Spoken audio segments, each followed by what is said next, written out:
Hi, I'm Bob Baulch with That's Jesus channel, and we are in the midst of a chapter by chapter review of Earl Irvin West's The Search for the Ancient Order. This is volume 1, chapter 10 today. Last time we walked through the founding of the American Missionary Society in October of 1849 in Cincinnati. And we saw the convention, we saw the Constitution, we saw Campbell, or according to West, was mysteriously absent. He was elected as president in his absence. And this chapter goes after a question that would haunt the brotherhood for generations after Campbell's death. Did Alexander Campbell change his mind about missionary societies?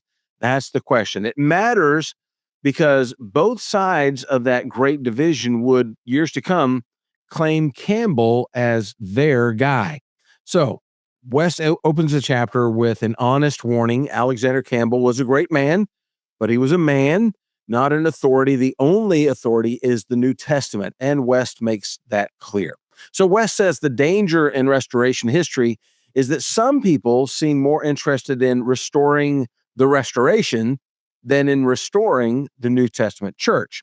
We lose nothing by admitting that pioneers were sometimes wrong, according to West, but we lose everything by treating any pioneer as a creed or what they said as a creed. So West approaches this chapter with a clear method. He's going to set the facts down and let the evidence speak. He's going to admit what the evidence shows.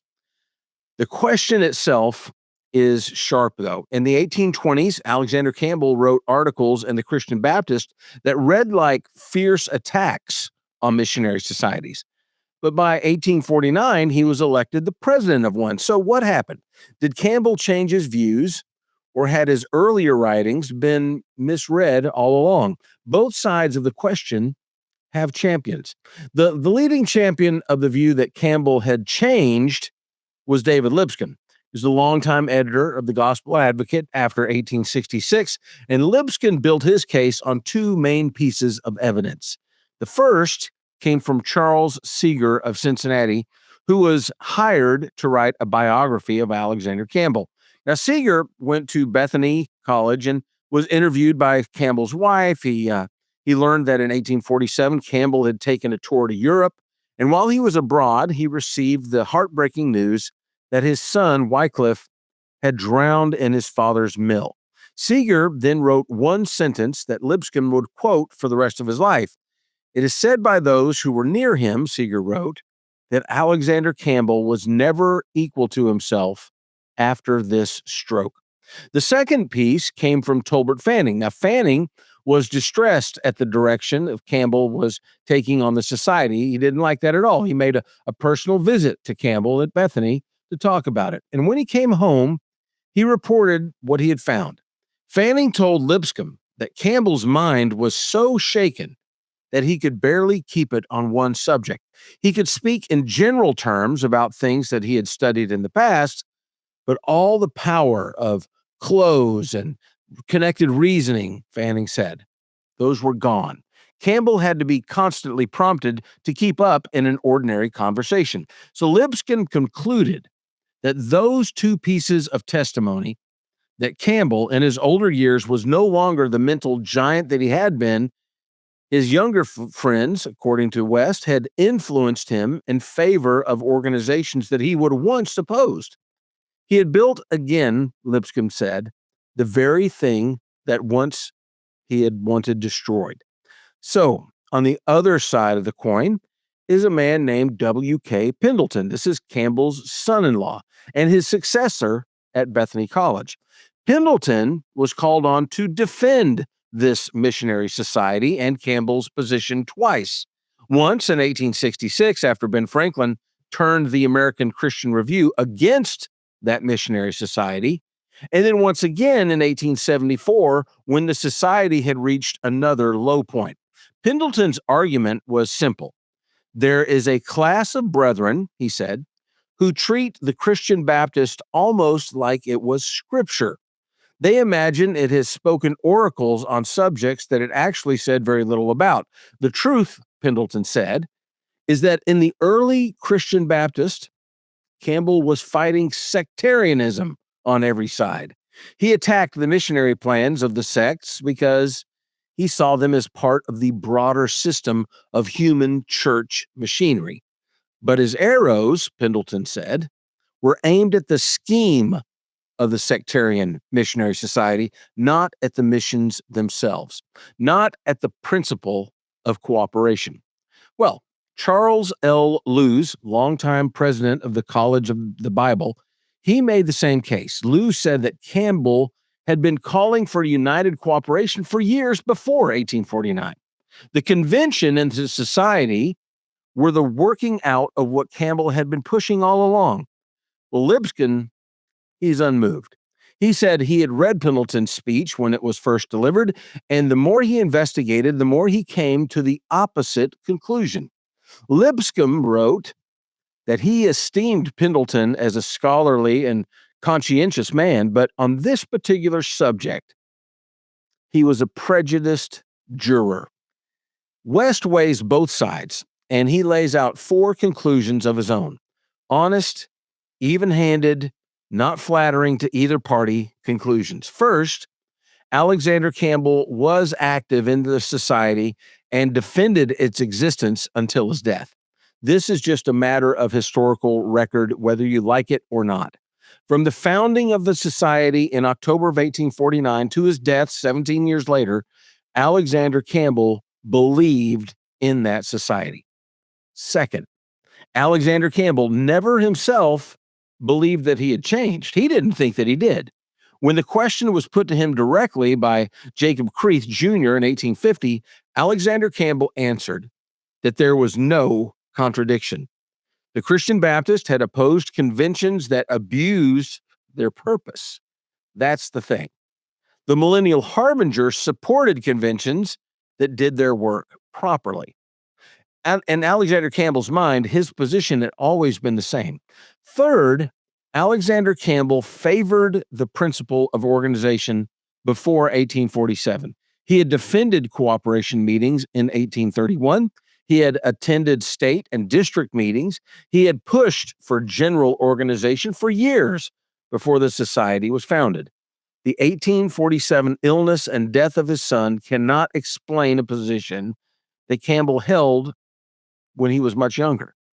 Fourth, Alexander Campbell did not criticize organizations during the years that they were being built. State organizations, regional cooperations, district meetings, these multiplied during the 1830s and 1840s. Campbell did not raise his voice against them. The one exception, that was the American Christian Bible Society in 1845. And even then, his criticism was that Burnet had not consulted the brotherhood enough, not that the society itself was unscriptural. So, where does this leave us? What is Mr. West's verdict on this? Well, his verdict is direct. Campbell's writings in the Christian Baptist appear on their face to oppose the very idea of missionary societies as unscriptural. Lipscomb and Creath were not unreasonable to read them that way. Most of Campbell's readers in 1823 almost certainly did read them that way. But Campbell's own later explanation was that he had only been opposing the abuses in those missionary societies. And his actions from 1830 forward show that he genuinely held the principle of human organization all along. He was not converted to the society in 1849. He was just acting on principles that he had carried for nearly 20 years. So Mr. West's final verdict is plain. Alexander Campbell believed in missionary societies. And then he says that Campbell was wrong. The two statements are not in conflict. And here's the deeper point.